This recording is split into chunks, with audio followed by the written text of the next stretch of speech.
Serious हैं मुख्यमंत्री नीतीश कुमार। और वह जमीन किसी मुस्लिम की थी जिसको ये लोग उस पर कब्जा करना चाहते कि गरेरिया लिख लीजिए, लालू पाल अपना नाम लिख लीजिए।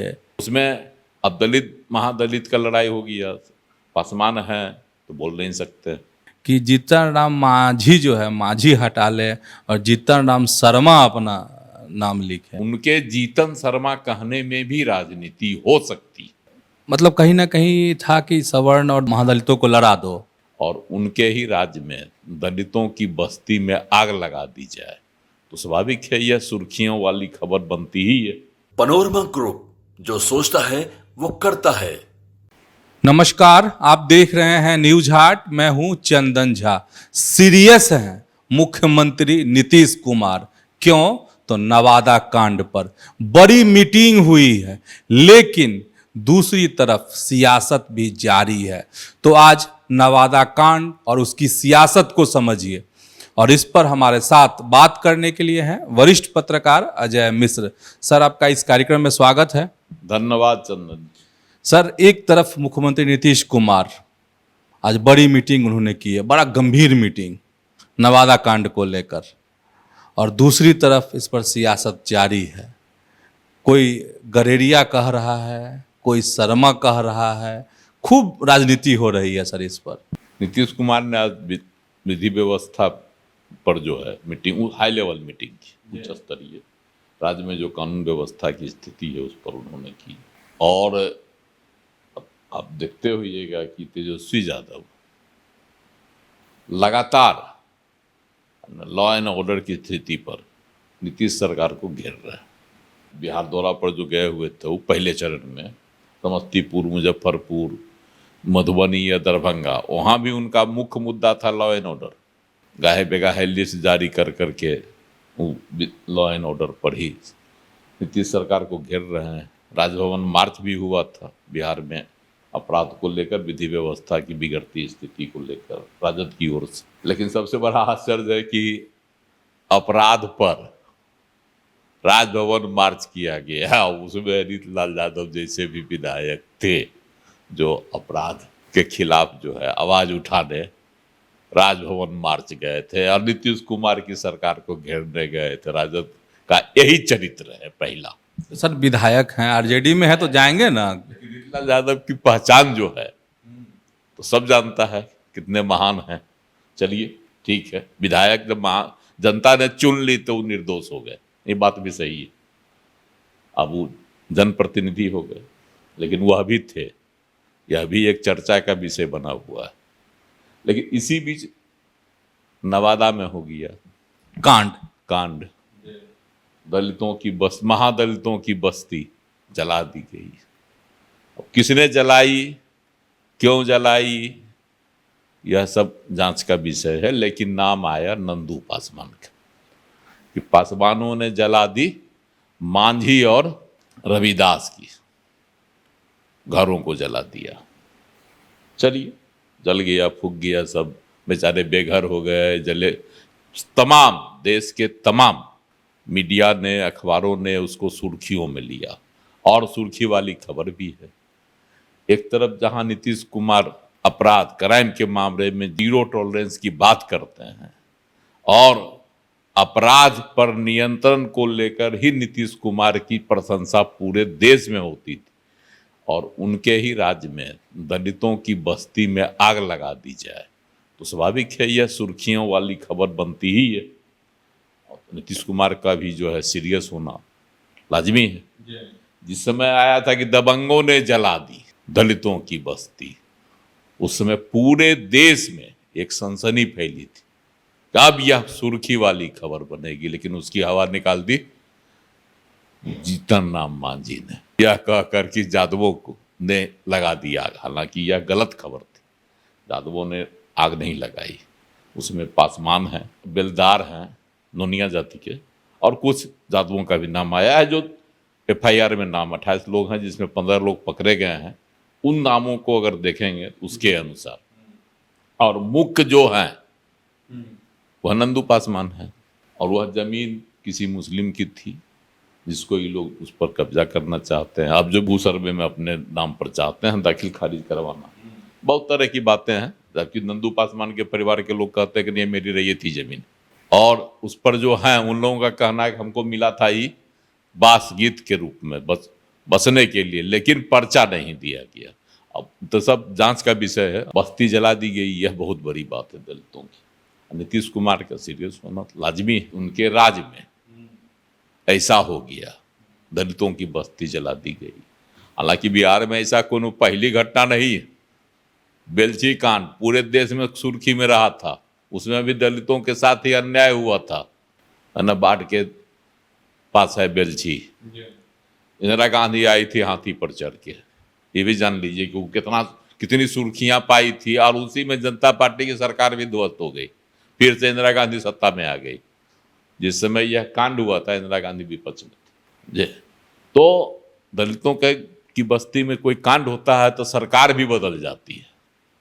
नीतीश कुमार भी को भी भयभीत होना स्वाभाविक है, क्योंकि इसलिए कि 19% आबादी है दलितों की। अगर जिसकी ओर मुड़ जाए तो उसकी सत्ता स्वाभाविक है आ जाएगी।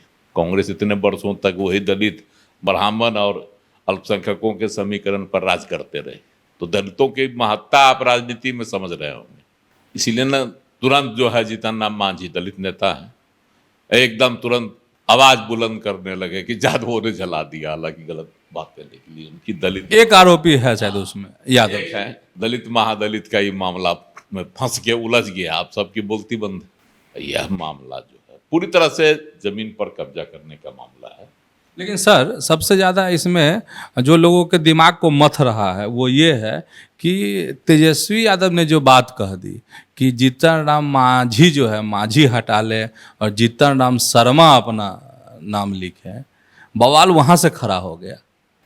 बिहार में, बिहार का देश में कहिए, नेताओं के बोल क्या होंगे, क्या उसके अर्थ होंगे, क्या मायने होंगे, इसका कहीं कोई जो है कोई संवैधानिक मर्यादा का कहीं कोई नहीं है।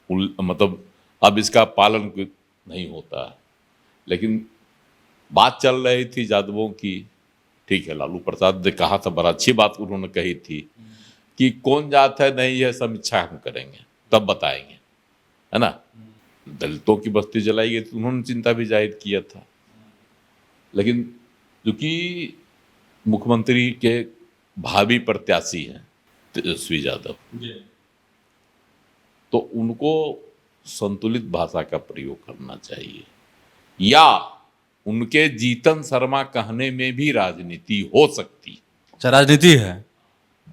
राजनीति ये हो सकती है कि इसको फिर से भूमिहार भर से जो नहीं हो सका, जीतन राम मांझी ने जिसकी हवा निकाल दी, दबंगों ने लगा दी। इस दबंग को लेकर यही होता। दबंग माने बिहार में क्या पहचान होती है? वह सवर्ण। लेकिन वो तो फुस उसकी हवा निकल गई। तब अब इसको जीतन शर्मा करके इनको कहा जाता है जीतन शर्मा। तो इसको लेकर वो शर्मा का अर्थ हो गया भूमिहार। इसको नई दिशा देने की कोशिश की जा रही है। तो क्या इसमें क्या सर पॉलिटिक्स क्या होगा इसमें? उन्होंने तो तेजस्वी यादव ने कहा था कि आरएसएस के साथ रहते हैं, आरएसएस की भाषा बोलते हैं। इधर शर्मा टाइटल भी लगाते हैं। शर्मा टाइटल लगा लें? हाँ, मतलब वही तो बता रहे हैं, जीतन शर्मा भी लगाते हैं, सब टाइटल भी लगाते हैं। इसका मतलब है कि सवर्ण ही अत्याचारी होते हैं उनके अर्थ में, और आरएसएस वाले पर तो आरोप लोग लगाते ही हैं इस तरह का। ये तो राजनीति है, अपना अपना है। वो भी इधर लगाते हैं, वो भी इधर लगाते हैं, उसे तो राजनीति। इससे हम लोगों को क्या लेना देना? राजनीति में चलता ही आरोप प्रत्यारोप। आज जैसे अपने यहाँ उप मुख्यमंत्री हैं सम्राट चौधरी, उन्होंने भी कहा, इसमें राजद वालों का हाथ है।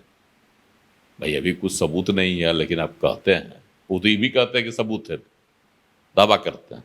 वन जाने, इधर तो अभी जांच का विषय है। जांच के बाद ही सब आएगा, जब प्रकाश में, तभी पता चलेगा कौन इसमें हाथ है। गिरफ्तारी तो हो चुकी है 15 लोगों की, 28 नामजद हैं, 15 की और लोगों की गिरफ्तारी हो रही है, के लिए प्रयास किया जा रहा है। आज तो मुख्यमंत्री भी सीरियस है उनको पकड़ा जाए, कौन उसमें मुख्य आरोपी है उनको पकड़ा जाए, उनको क्या कहता है सामने लाया जाए, बेपर्द किया जाए, सजा दिलवाई अच्छा जाए। सर, तेजस्वी वाले बात को समझना जरूरी है, और इसलिए जरूरी है कि इस तरह की जो सियासत होती है वो कितना उचित है, क्योंकि मतलब कहीं ना कहीं था कि सवर्ण और महादलितों को लड़ा दो, क्या था इसमें?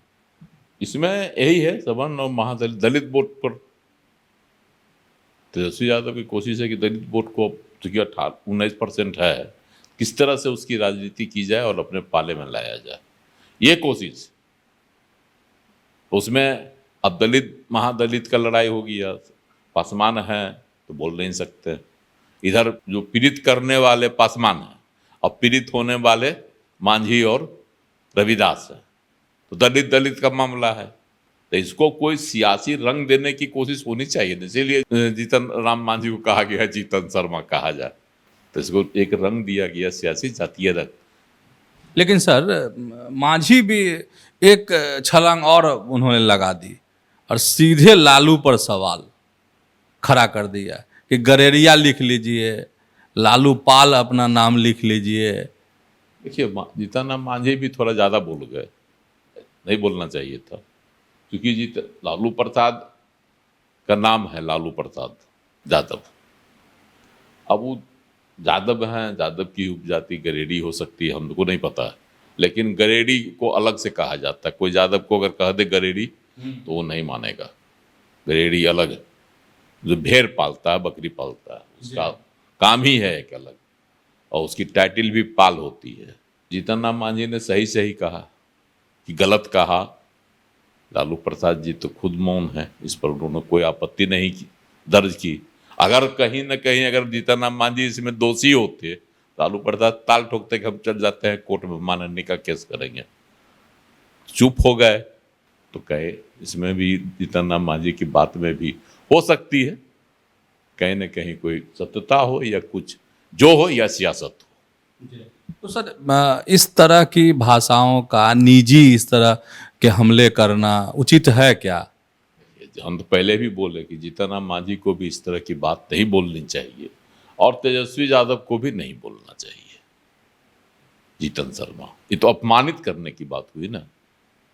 तो जीतन राम मांझी ने तो चुनौती दी कि हम तो कहते हैं ताल ठोक के कि हम मुसहर हैं, और ये हम मांझी हैं। मुसहर हैं। वो हालांकि यह भी सही है, कई बार क्या वो हमेशा कहते हैं कि हम मुसहर हैं, मांझी हैं। और उन्होंने चुनौती दी कि लालू प्रसाद जी आप भी अपने आप को गरेरी कहिए और अपने टाइटिल में लालू पाल लगाइए। तो अब यह चुनौती में कितना दम है, तो लालू प्रसाद ही इसकी व्याख्या करेंगे।